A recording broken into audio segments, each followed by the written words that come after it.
Hello, team, and welcome to another ATP Geopolitics video with myself, Jonathan MS. This is Ukraine War Frontline update for the 11th of August 2023. I'm doing this before the news update today because I missed out yesterday's Frontline update due to being on holiday and other things getting in the way. So today I'm doing this first and the news will follow a little bit later. Right, so this is kind of a day and a half's worth of updating. I hope I've got a handle on what's going on. There's quite a lot going on up and down the front line, as you can well imagine. We'll start in the northeast. That's Kupiansk to Svatova to Crimea, the axis where the Ukrainians have been under a bit of pressure, particularly near Kupiansk, as the Russians have been pressuring in this arc south of Vilshana and Pershotravnevi. So we have some Ukrainian gains up in the forest area to the west of Liman Pershi, where the Russians had sort of evened up this front line, taken this corner, and now they've been pushed back there, according to both mappers. And to remind you what my map means, what the lines mean on my map, please check out this map legend. You can pause the video and see what the lines mean. There are lots of different coloured lines on my map. Right, so here we have both mappers agreeing that's Andrew Perpetua's blue line, Syriac map's a red line there, the pro-Russian, pro-Ukrainian mapper. They both agree that the Ukrainians have pushed back in this area to the west of Liman Pershi. So that is somewhat interesting. On the other hand, there's an awful lot of discussion in the Institute for the Study of War Daily Report, that's the American military think tank, about this area. I mean, goodness me, this seems to take up most of the bandwidth for the ISW today. Russian Western Grouping Forces spokesperson Zbinsky claimed that Russian elements have captured 5 Ukrainian strongholds near Velshana. So that's what the Russians are claiming. Russian mill bloggers claim that Russian forces seized the initiative in the Kupiansk direction and are conducting offensive operations near Sinkivka, Vilshana, and Liman Pershi. Russian mill blogger claimed that Russian forces are advanced to positions 7 kilometers away from Kupiansk in the Sinkivka direction and are also advancing in the direction of Kamyanka and Dvorichna. So this is to say that they are getting closer to Kupiansk and are advancing and are only 7 kilometers away. So it depends where you take that from in terms of so in terms of Kupiansk, whether it's a very northern areas, that's sort of 8 kilometers there. But actually ISW states that they think it's more likely that they're about 10 kilometers northeast of the settlement rather than 7 kilometers. But yes, there are many claims about Ukrainians under pressure up there. Other Russian mill bloggers claim that Ukrainian forces withdrew from unspecified positions in the Sinkivka area and the Russian forces are advancing after Ukrainian forces retreated towards Kupiansk. Another Russian mill blogger claimed that Russian forces advanced towards Mazyativka, which is interesting because this is a claim, they already control Mazyativka, so why they're advancing towards it, really understand that. Another mill blogger, between the 8th and 9th, and they hold positions within 4 kilometers of the R79 highway. And so, near this highway, I mean, people who criticize, by the way, the ISW here, again, don't really understand how the ISW works. I get so many Russian trolls having a go, and I've already done segments on this, but just to remind those, what they do, and they've now started splitting it into paragraphs. This entire paragraph is the Russian claims about that particular area, right? And this paragraph are the Ukrainian claims to that area, right? Just that one small area, and you've got footnoted all of this is what the Russians are claiming. So it's not biased. I mean, there are elements where there is subjective assessment here. So when you come down to this bottom bit, it says ISW has not yet observed visual evidence of Russian forces making recent advances in Kupiansk direction and currently assesses that the closest Russian positions to Kupiansk are roughly 10 kilometers northeast of the settlement. There is a bit of ISW assessment, right? But the rest of this are what the Russians are claiming. So you can't say it's biased. It's literally saying, here's what the Russians are claiming, here's what the Ukrainians are claiming, and here's a little bit of our own assessment, but essentially it's leaving the reader to make up their own minds about what's going on. It's just so if you say it's biased and I can't believe you're using the ISW, you don't know what you're talking about.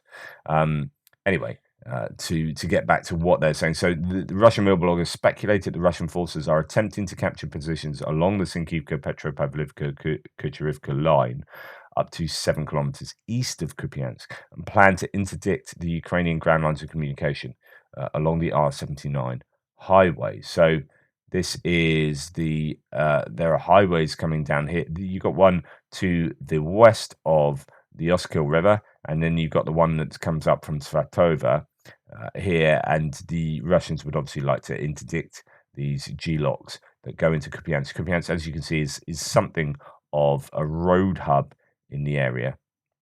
But that said, the mappers both agree that there's a bit of an issue for the Ukrainians, for the Russians up in that area.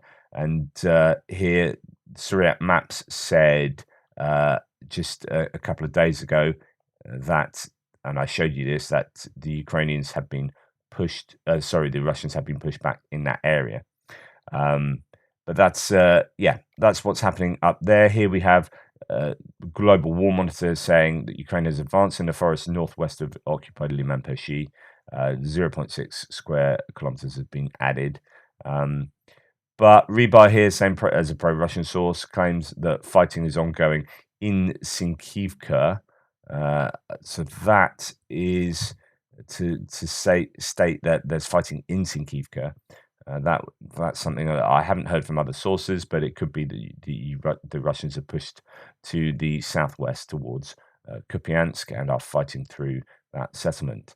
And then we have a geolocation that comes for a bit later, actually. So let's go back to the ISW to talk about activity further to the south after we see what the Ukrainians say about Kupiansk area.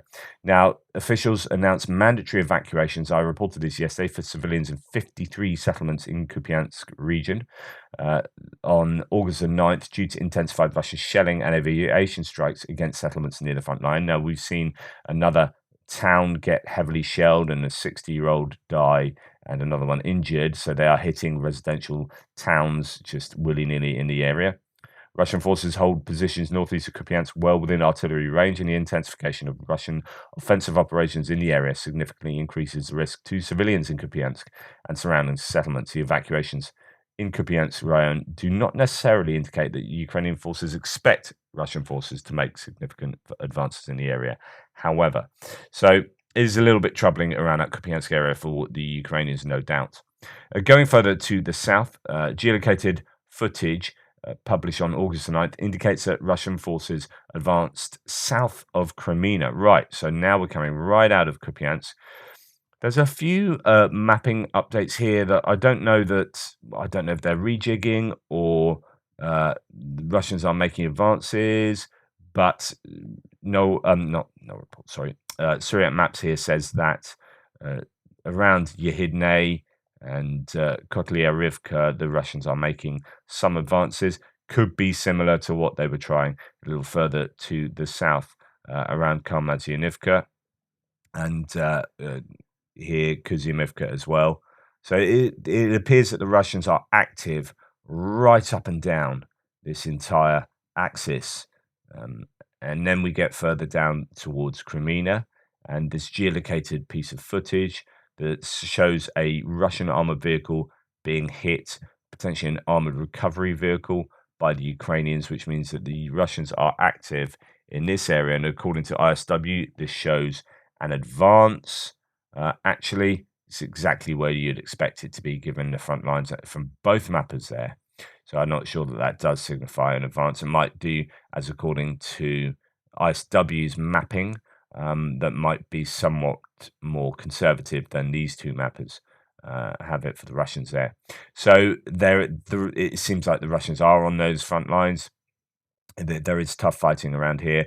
There are claims in the ISW about Serebryantski Forest. Well, we're going to have a look into it. A Russian source claimed that Russian forces broke through Ukrainian first lines of defense near Crimea, but did not specify the nature or location of the breakthrough. Another Russian mill blogger amplified footage on August the 8th, purporting to show Russian forces breaking through Ukrainian defensive lines in the Serebryantski Forest, south of Crimea. The mill blogger claimed that Russian forces advanced up to 2 kilometers into Ukrainian defenses and captured an unspecified number of Ukrainian strongholds and tactically significant heights. But ISW's seen no confirmation of that. So Russians are making claims about advances in Serebryantski. And as we come further to the south, we have some Russian gains around Verkhnokh here. This is according to Andrew Perpetua. That's what the color of those pins means, a slightly lighter red. Are mapping changes from Andrew Perpetua's pro-Ukrainian map, although he's really objective when he does his mapping. So yeah, could be worrying. I don't know any details about that. I'd probably need to listen to a live stream to see whether he mentions that area in particular. But we haven't seen much activity down this Seversk front now for some time. So that's slightly worrying. And again, worrying around Bakhmut as we come further to the south to Bakhmut.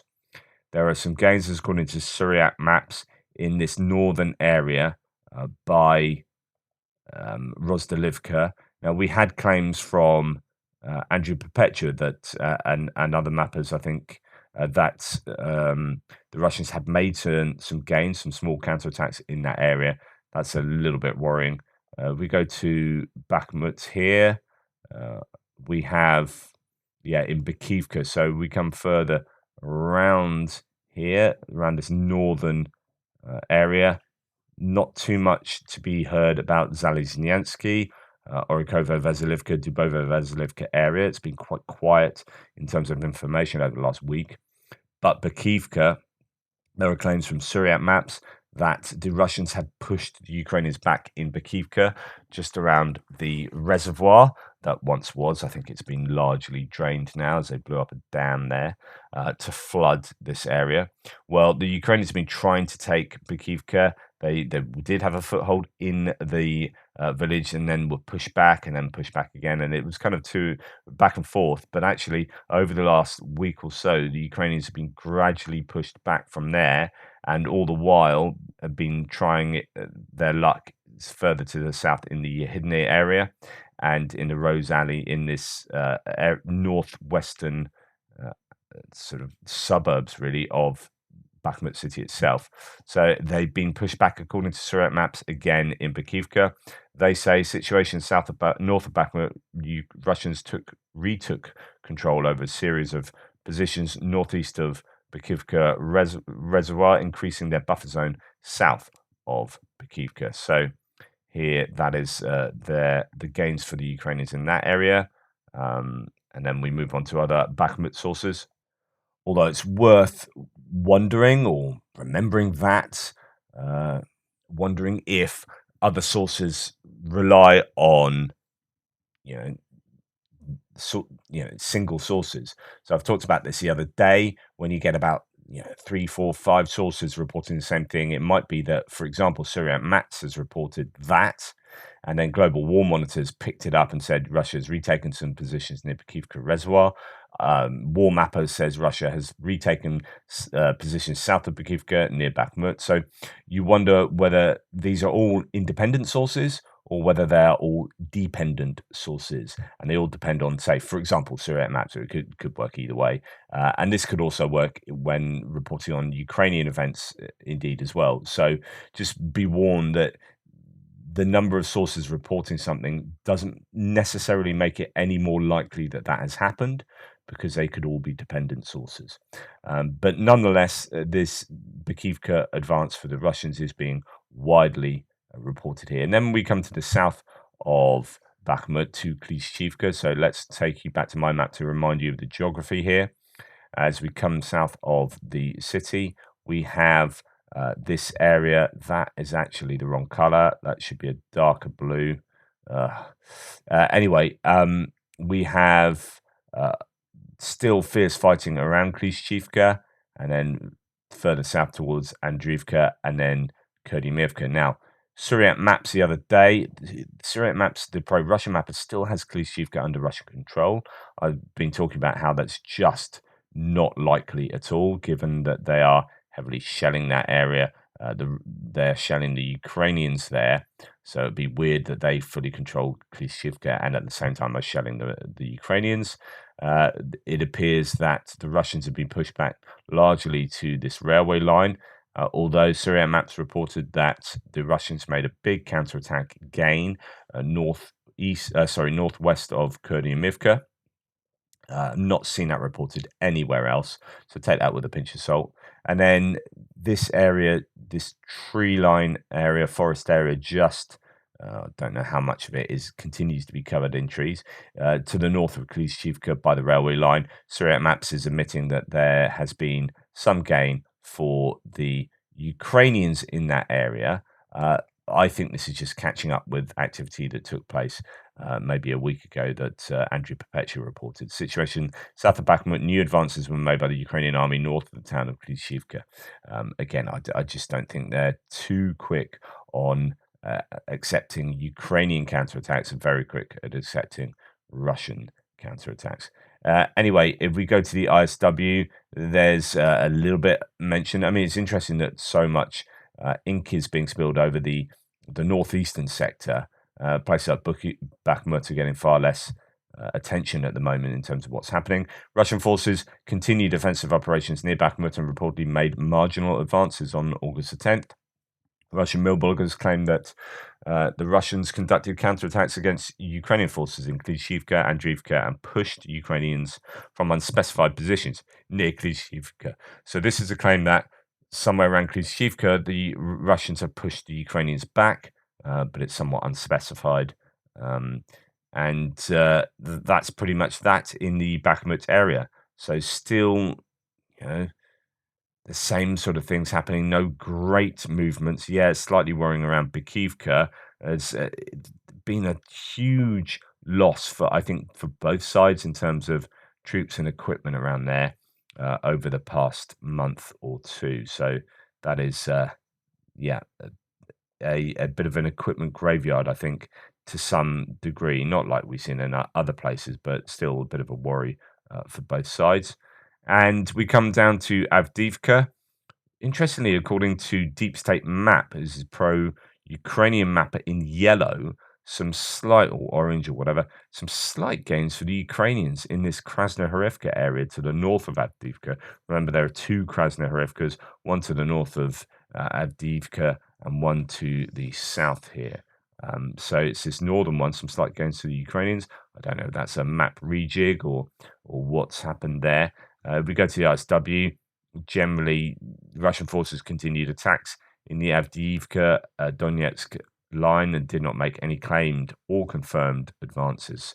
And then the Ukrainians did some limited ground attacks but didn't advance themselves in the area. So that's Avdiivka. And we'll move further to the south, come to the southern Donetsk line, past sort of Vuhledar, Vladimirovka, where I've been thinking this could be a useful place for the Ukrainians to make some advances and put some pressure on and get behind the Russian defensive lines and advance towards Mariupol from there.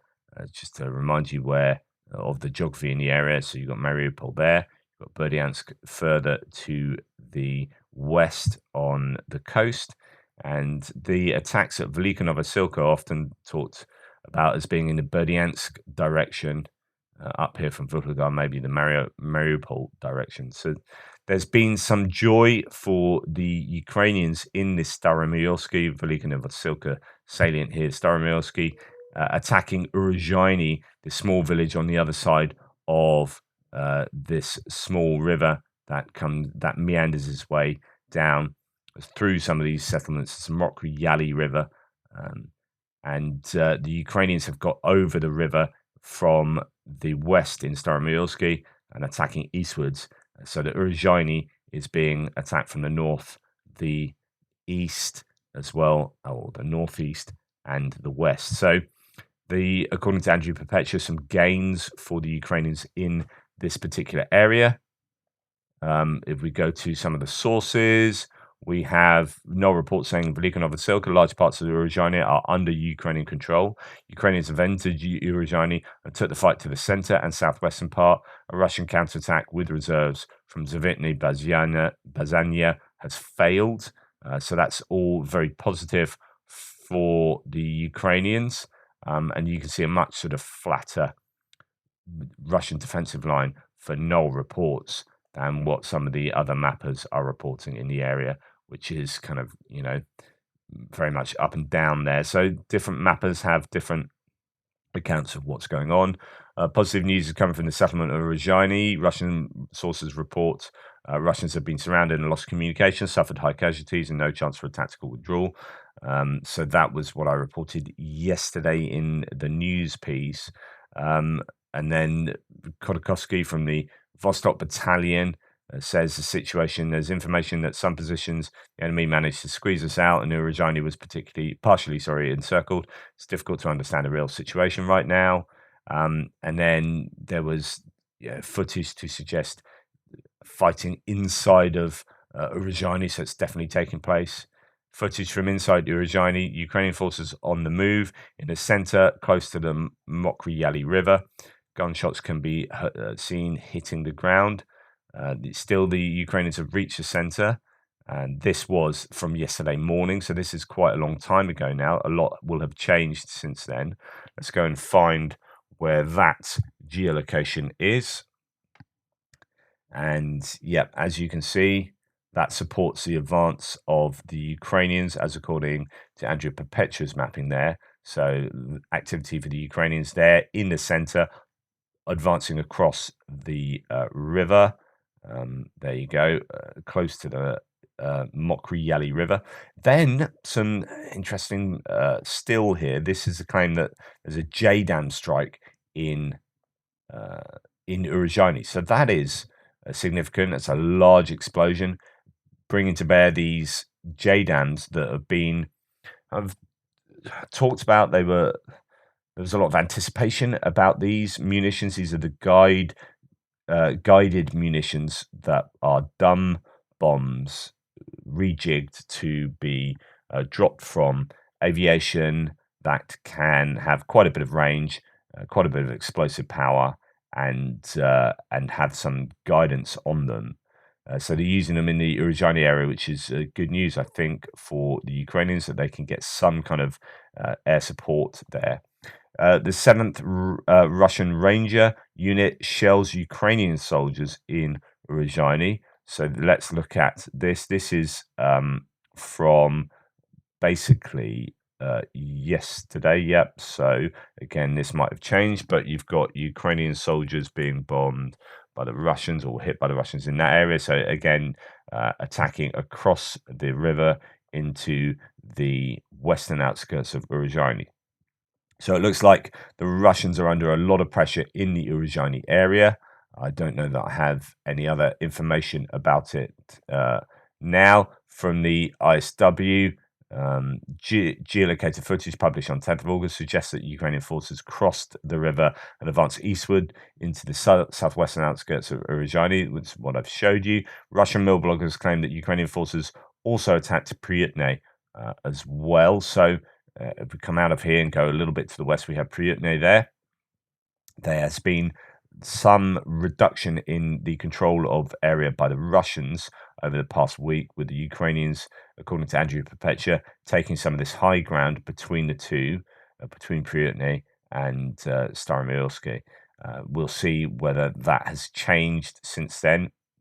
I'm expecting there to be quite a bit of news coming out about Urozhaine today and this Velikano Vasilka salient. So that, if you look at the whole map, you're thinking, right, goodness, it's not too good for the Ukrainians, but in certain areas and even in Bakhmut, they seem to have stalled a little bit and under some pressure, and maybe north of there. But then it's this seesaw approach to the war, seesaw kind of understanding of the war, that the Ukrainians are suddenly doing better here, doing less well there, and then next week it'll be doing better in Bakhmut and then struggling here. It's just the nature of war, isn't it?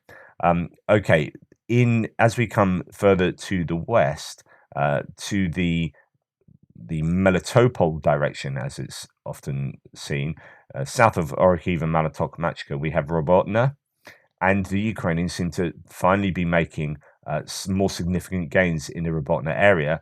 They appear to be fighting in Robotyne. In fact, if I show you the latest uh, coming out from there, we have where is it here? We have Ukrainians literally at the signpost of Robotyne there. So there is fighting now in Robotyne.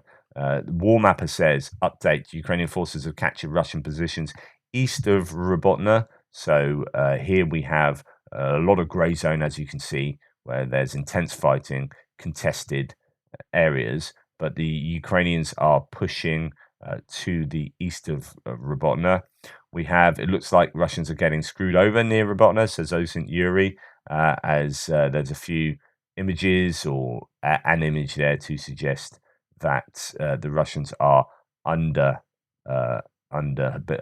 I suppose there's kind of getting screwed over. There's some kind of phallic gag there, I think. But nonetheless, the Russians are under a bit of pressure in this Robotyne area, and that is reflected in Andrew Perpetua's mapping that shows that the Ukrainians are pushing the Russians back through the town itself. So the Russian, remember, this isn't where the Ukrainians are at necessarily, but this is where the Russians are pushed back to. So this is their defensive line. There'll be a grey zone all around here. We know that the Ukrainians have had purchasing the trench lines up in this area, and they are pushing through on the flanks now, and flanks plural, because it seems that they are having some success to the west, where to the east they did lose a lot. They have lost an awful lot of equipment and personnel in this area to the west, to the east of Robotyne. To the west, it's been slower gains, but I think that they have not lost as many pieces of equipment in that area.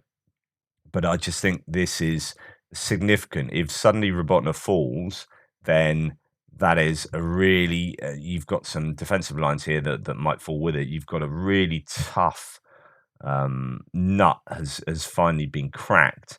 However, like I've spoken about before, I don't know if it's you can see it in this map here from War Mapper. There are just okay, so you've broken through this line of defense, and there's another one, and another one, and another one. It's just this is the toughest area to attack in. I know there's some conversation about this on the thread yesterday. Just Velika Novosilka to me was a much more sensible area to attack.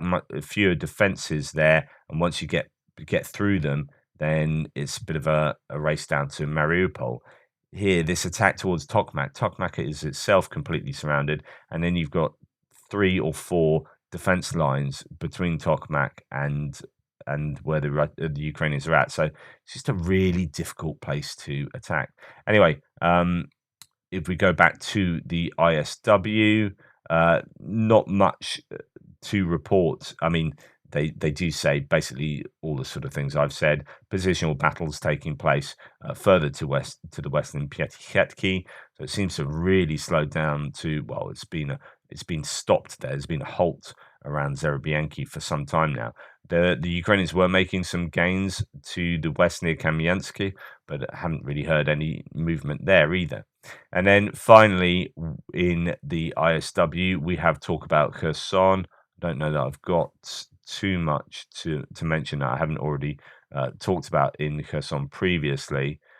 So yeah, those are just previous ones I talked about in my news update yesterday. I don't know if it's going to add anything. The ISW says of Kherson, a Russian mobile blogger claimed that Russian thermobaric artillery units struck near Kozachi Lahiri on August the 9th, and speculated that this suggested that some Ukrainian forces are still on the left bank of the Kherson Oblast. Yep, absolutely. Another Russian mobile blogger claimed that Ukrainian forces did not attempt to cross the Dnipro River yesterday.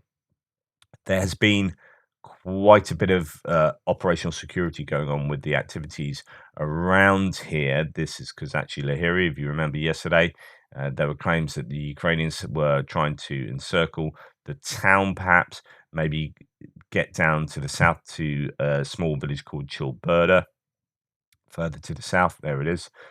Um, and if they had got that far, I mean, that's a huge advance, but I think that's wishful thinking. But I haven't really heard much information about what's going on there, what's happened in the last 24 hours. The same for the Antonivsky Bridge. And indeed, I haven't heard anything about this idea that the Ukrainians had also got a foothold by Holopristan, whether that's operational security, whether it's just a kind of rumor, maybe it's a reconnaissance group that got there and then pulled out, and that was interpreted as getting a foothold. I don't know. We shall see, I guess, as time passes.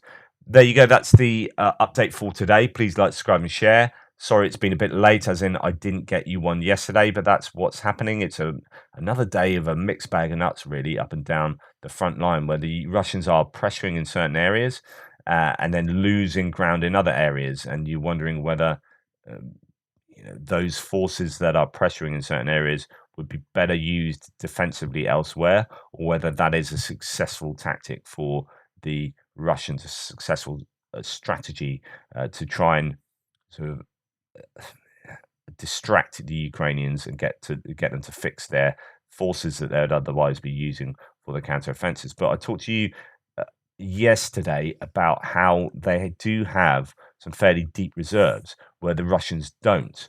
And if what the claims say Thomas Tyner yesterday, talking about 111 battalions or whatever it was yesterday of many different varieties, then the Russians are, we know that the Russians are using some of their elite forces to man the trenches down in these southern areas. So if they're then using other forces to attack here and Ukraine aren't really needing to dip into their counter-offensive troops, they can use other troops that they have to defend from the Russian attacks in these northern areas, then I'm not sure that that is the wisest use of those Russian troops. So I don't know. Let me know in the threads anyway.